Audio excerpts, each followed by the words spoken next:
एक आदमी ने बिजनेस में उन्नति की और लंदन में ज़मीन खरीदकर उस ज़मीन पर एक बहुत आलीशान घर बनवाया। ज़मीन पर पहले से ही एक स्विमिंग पूल और एक 100 साल पुराना लीची का पेड़ था। उस आदमी ने वो ज़मीन उस लीची के पेड़ के कारण ही खरीदी थी, क्योंकि उस व्यक्ति की पत्नी को लीची बहुत पसंद थी। कुछ समय बाद रिनोवेशन के समय उसके कुछ दोस्तों ने सलाह दी। उन्होंने कहा, हमें किसी वास्तुशास्त्र की सलाह लेनी चाहिए। उस व्यक्ति को ऐसी बातों पर विश्वास तो नहीं था, लेकिन दोस्तों की बात रखने के कारण उसने दोस्तों की बात मान ली। उसके बाद हांगकांग से 30 साल से वास्तुशास्त्र के बेहद प्रसिद्ध मास्टर काओ को बुलाया गया।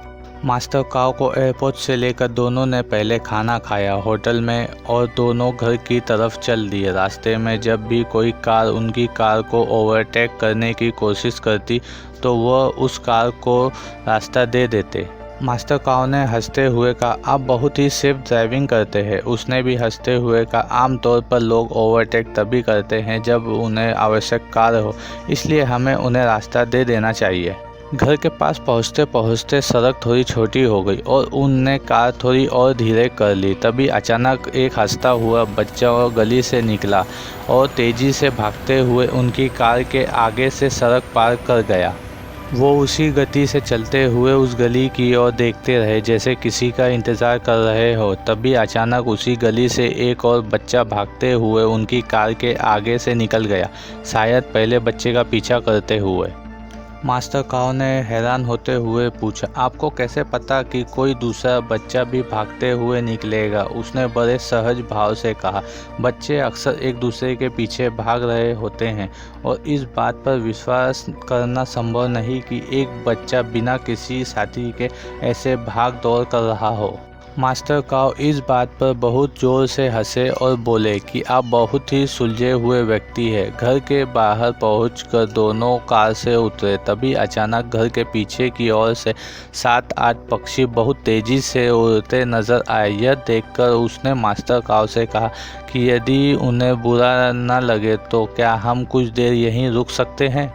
मास्टर काओ ने कारण जानना चाहा। उसने कहा कि शायद कुछ बच्चे पेड़ से लीचियाँ चुरा रहे होंगे और हमारे अचानक पहुंचने से डर के बच्चों में भगदड़ न मच जाए, इसलिए पेड़ से गिरकर किसी बच्चे को चोट भी लग सकती है।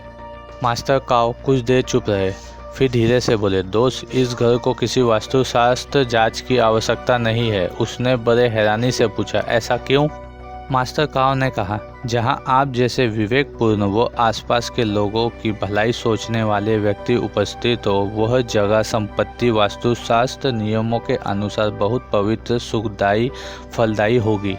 जब हमारा मन व दिमाग दूसरों की खुशी व शांति को प्राथमिकता देने लगे तो इससे दूसरों को ही नहीं, स्वयं हमें भी मानसिक लाभ, शांति, प्रसन्नता मिलती है। इस कहानी से हमें यह सीख मिलती है कि भले ही हम प्रण न करें, परंतु कोशिश अवश्य करें कि हमें भी ऐसे कुछ गुण विकसित हो जाए कि हमारे घर को भी वास्तुशास्त्र जैसे तंत्र मंत्र की आवश्यकता ही न रहे।